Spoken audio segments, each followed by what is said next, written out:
Okay, I'll be honest. There have been a few times in my life where I've had to cancel plans. Either something that I wasn't expecting came up, or my Devil's Waterfalls wanted to pop in for a chat. It's never been personal, and if I could avoid canceling on somebody, because being that person, you know, canceling on somebody makes you feel like the biggest see you next Tuesday. I feel like a million paper cuts specifically on my weenus would hurt less. Gen Z seems to be struggling with their mental health at such an alarming rate. People not wanting to leave their bedrooms because it all just feels too much. Hi, that's me, hi! But growth happens outside of your comfort zone. Try telling that to somebody on the verge of a panic attack, because anxiety doesn't care about rational thoughts. Anxiety doesn't care that you want to go out and have fun. This is such victim mentality. I hear this one quite frequently, and it bothers me because I would much rather leave the house in one piece than rot away in bed feeling an immense amount of guilt because I cancelled on someone, and further keeping myself away from new and fun experiences. This past weekend, I decided to put myself out there and host a charm necklace night. And I really wanted to get to know the girls. One of my 2024 goals was to make more friends. So I really pushed myself, and I asked a bunch of girls that I have just been like kind of talking to on social media. So no one that I knew was gonna come to this. I made an effort to like invite people I've never met before. I think I know where this is heading, and you do have to keep in mind when you're inviting new people along to something that you've never done before, people are gonna cancel. People are gonna change their minds because they're like, there's gonna be a lot of people here that I don't know, which I think people should do more often. Just say no, because it saves you the heartache and it saves this person time and money and energy that they're putting into this. But I think the first mistake is inviting people that don't know each other and that you barely know. I spent about $50 to $60 buying a bunch of charms and like the clasps and different things that was needed. I spent a couple hours baking cookies, and I made chocolate covered strawberries, and I just had put a lot of time and effort into this event. The event was Friday. I double checked on a Thursday and made sure that we were all on the same page. I said I'm confirming numbers for tomorrow because I'm making some things, and every single one of them said I will be there. Friday rolls around and I am cleaning my house, setting everything up, making all the goodies so they're nice and fresh, and slowly the texts start to pour in. Starting at about 1 p.m., I got a text every 30 minutes from a different girl stating they wouldn't be able to make it tonight and so sorry for the last minute cancellation. I kept my spirits up as I would be fine having 4 girls show up. I could already feel this coming. I could already feel the cancellations coming through because, like, why is our generation just riddled with anxiety? Like, you would think that going to somebody's house and meeting a bunch of new people would be so much fun, right? But it's just like the day it actually gets to it, it is so scary. And I know how stupid it sounds, but genuinely, like, anxiety actually makes you feel like you're going to die if you leave the house. My mom always says to invite double the number because only half of them are actually going to show up. And so I thought it would be fine if even 4 girls had shown up. The event was planned at 6:30, and at that point there was only 2 girls left, and I was debating just canceling it altogether.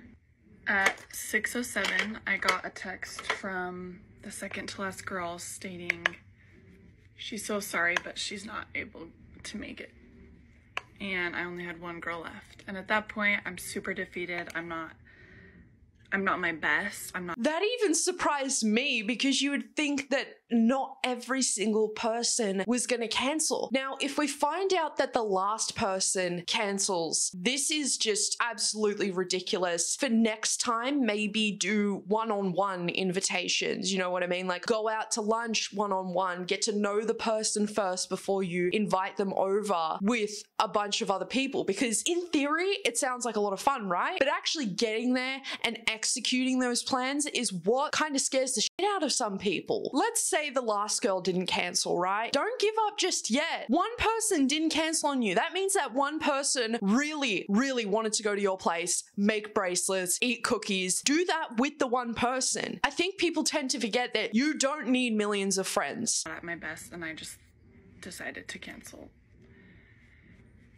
Which that last girl is such a gem for still willing to come over. Every single one of them had stated that they were sick. Babe, you had the golden opportunity to hang out with this one girl. You don't need 10 other people there. Like, let's be real here. It would have probably been a lot more fun to have one-on-one time with this girl. Like... And obviously we know that all the girls who cancelled aren't sick. Their dog didn't just die. But is there really a commitment issue coming from Gen Z? This is quite the unique situation because you have somebody who's put such incredible thought, energy, and money into what sounds like a lovely night with friends making bracelets. I think for the most part, putting mental health aside for a moment, we have all collectively become such creatures of comfort. We have comfy bed, Netflix, Uber Eats, internet. Why exactly do we need to take the time out and get all dressed up, catch transportation, and use up our mental battery only just for a couple of hours? When everything has been made so easy, why even bother? Friendship, for the most part, has become so digitized to the point of major streaming networks offering streaming parties amongst your friends. Bring everybody into a Discord call, then nobody has to lift a finger. I think the value for friendship nowadays has become extremely fickle. Much like modern day relationships, nobody wants to fight for each other anymore. Nobody actually wants to fix their issues with one another. Let's just go find the next hottie on Tinder or get onto Twitter and type in a few keywords to find your new oomfies. We have to acknowledge though that sometimes people will even go to extreme lengths to weaponize their mental health as if we don't all suffer. Some people genuinely believe that they are so much more important than anybody walking the earth. They're God's gift, their don't stink. You can never get mad at them, but they can inconvenience you 100% of the time. If you have one of those friends, then yeah, it's understandable to get mad at them because that is exactly where the mindset of, I don't know anyone, anything is born. Have people forgotten that friendships, along with relationships, are two-way streets? If you want friendship from somebody, you kind of have to put in your 50% too. I feel like I have to clarify though that this does not pertain to the other side of the spectrum where people who genuinely do suffer with chronic illnesses, autism, anxiety, depression, PTSD as such, they didn't know that they would be having an episode on a Tuesday night before the Wednesday morning brunch, hence having to cancel. Everybody is all about ending the mental health stigmas until it affects their Wednesday morning brunches. I'm really exhausted by this generation. While I am so grateful for this whole generational movement towards being more open and honest about our mental health, I also feel like a lot of times it's used as a way of not honoring our commitments to each other. I think this generation really struggles with honoring commitments that they have made, whether that's verbal, contractual, or through text or whatever, honoring the commitments that they have set with another person or persons. I truly do believe that we're getting to the point of just excuses after excuses after excuses. I do understand what this person is saying. It's just unfortunate though that our mental health systems are so garbage. We've spoken about this before, like our mental health professionals are now needing mental health professionals to help them with the amount of shit that they've got to deal with every single day. And on top of that, it is an extremely underfunded system. And even when you do have the money to, let's say, get a therapist or you get a psychologist referral, them actually taking you when you have the money still takes months and months. Or you end up getting stuck with like a private health clinic and they have no idea what to do with you. They're like, you're too much. Go back. Or somebody very close to me had recently gone to a therapist appointment, and as soon as she stepped foot inside the therapist's office, you want to know what she asked her? When will we be paying today? Like, we know that this is a transaction here, but for you to just make this feel like a payment, I don't know. I really hate that. It makes me feel so uncomfortable hearing about it, and it even kind of pushes me away from the idea of even going to therapy because I'm just like, this is weird. Again, my issues, my insecurities, I completely understand that. But I think for the most part, people aren't using their mental health as an excuse. They're not saying like, I'm sad because the clouds didn't come out today. Now my mental health is all like, seasonal. But it's just unfortunate that the mentally ill people out here don't have the tools to work through it. Because in theory, going out and having fun with a great person sounds absolutely amazing. But then when it actually comes to it, a day before, a few days before the event, there is just this overwhelming sickness that you can't wash away. Maybe this person has experienced people who just throw excuse after excuse after excuse, and now it's just gotten to a point where they're like, stop using mental health as an excuse, actually stick to your plans or don't make them at all, which is, I think, fair enough. If you are somebody who frequently cancels on people, you have to understand that people are going to get upset at that. But I'm yapping on. The post-yap clarity is kind of hitting me. For why we can't show up for other people and honor the commitments that we've made. I know this is controversial as someone who struggles with their own mental health, their own social anxiety, and all of those things. I'm also very big about showing up and honoring the commitments that I've made, even if it's a lot uncomfortable for me sometimes. I am exhausted by the lack of trust that I have with other people when they break a commitment that they have made, either verbally, through text, or contractual.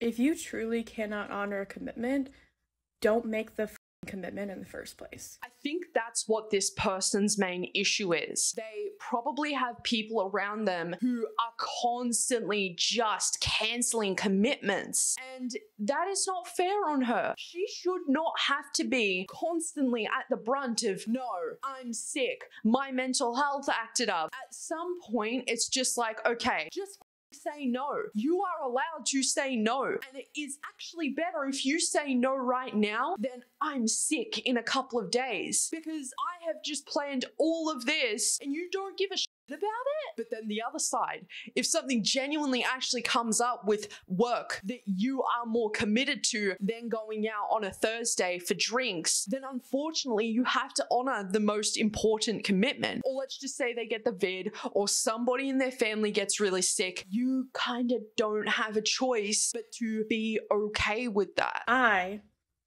struggle with trusting and allowing those people who can't honor the commitments that I've made with me to be in my life anymore.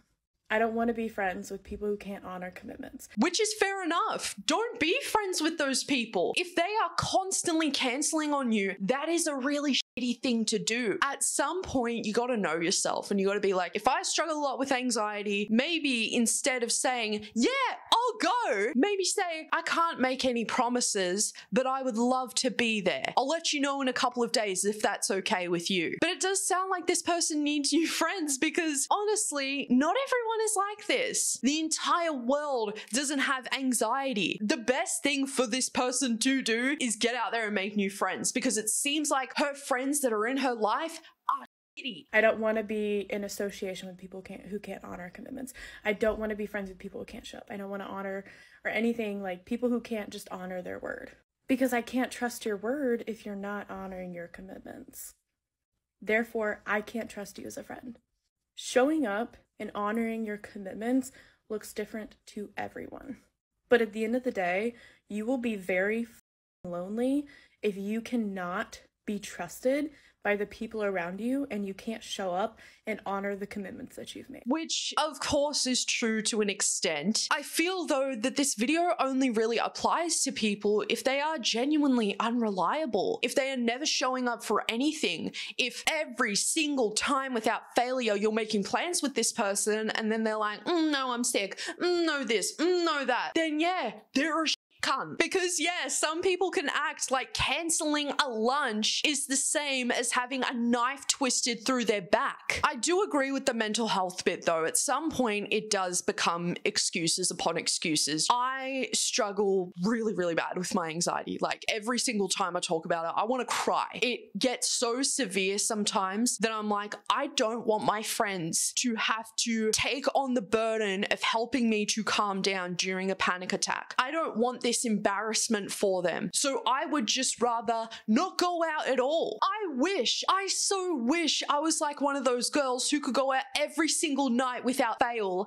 and feel great. What I will say though is every single time before I've gone to something and I've felt really anxious and really nervous and like, I end up going and having such a fantastic time. The problem with Gen Z constantly cancelling plans isn't that we don't value our friendships to the core, but more so the trauma that nobody seems to be talking about or be taking seriously from being forced to stay inside from 2020 through to 2021. You can genuinely forget how to socialize, and relearning all of that is not an easy feat. Some people will even hear what I'm saying right now and just think, oh, more excuses. Really? Really? Excuses on excuses. If it isn't the mental health shite, it's the COVID shite. Like, I'm sure people would rather not cancel on their friends because it feels like shit. The idea of going out and having fun sounds amazing in theory, but getting down to it and executing it is something completely different. And that's what I want people to acknowledge. What's also important to acknowledge is not everybody is going to be okay with being cancelled on constantly. And that is okay. I am actually quite understanding and very forgiving whenever people cancel on me. And I've had so many friends cancel on me time and time again, and maybe they do take advantage of that. But quite honestly, that's fine by me. I am very accommodating with my friendships due to the fact that I know how badly I suffer and struggle. So where there are days that none of this affects me and I feel like I'm fixed again and I want to go out and I'm like, yes, like let's go out and have fun, let's get drinks, blah, blah, blah. And then they cancel. I'm just like, you know what? Been there, done that a million times. I get it. We'll go a different day, or maybe let's compromise on something. You don't want to be out in public? Come over to my place. It's very safe here, but not everybody is like that. And that is also okay. Communication is what's most important for maintaining a friendship, relationship alike. There is absolutely nothing wrong in expressing, I would love to do X, Y, and Z, but I'm not sure right now. Would it be okay? Would it be chill if I could get back to you in a couple of days about it? If not, that's chill too. Love you, babe. It's just so alarming to me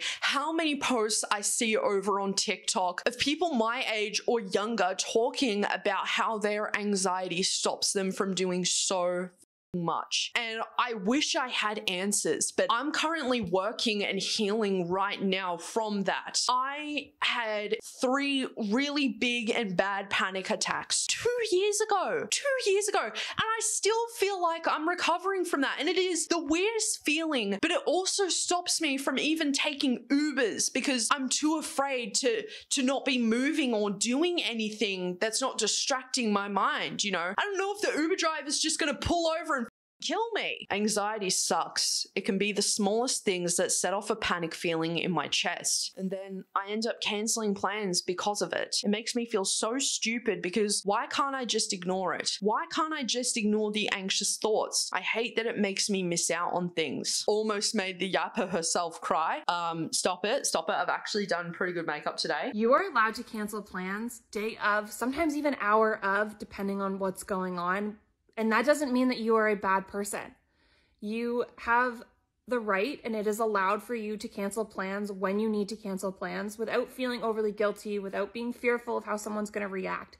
because sometimes life happens and we just have to cancel plans, and we sometimes don't have any control over that. Sometimes our car breaks down, or we get sick, or sometimes we are just not feeling it mentally, and it would be better for our overall well-being if we canceled that plan despite having made it a previous commitment. Doesn't mean you're a bad person. It doesn't mean that you're not allowed to have friends. It doesn't mean that you're untrustworthy or irresponsible. Sometimes you just need to cancel plans, and that's okay. I feel the exact same. That's why I wanted to take a different angle with this video today, because I'm somebody who struggles and suffers every single day. There are days where I can push myself and I'm like, yep, I'm following through with those plans today. Hell yeah, I'm feeling good about myself. But then there are other days where I can't puff out my chest. There are days where it just feels like a cloud is hanging over my head. Unfortunately, it's just the reality for a lot of us folks with mental health struggles. And I think that while it's important to acknowledge the fact that people do suffer mentally and it causes them to not be able to push this aside, it's also important to acknowledge that people aren't going to be okay with being cancelled on constantly. And that is where I want to leave it off today. How do you feel about people cancelling plans on you? Do you have any friends or acquaintances that does this to you quite frequently? And do they come up with every excuse under the sun to not go, but they say yes to every single plan that is made? Let me know down the comments below, because I really want to see more people talking about this, because I want to see all sides, every side. Every side is valid in how they feel. And that is, again, something else I want people to take away from today's video. Thank you for your stay at Yappersville today. I hope to see you all again soon, beautiful people. Take care of yourselves, and most of all, love your fucking selves.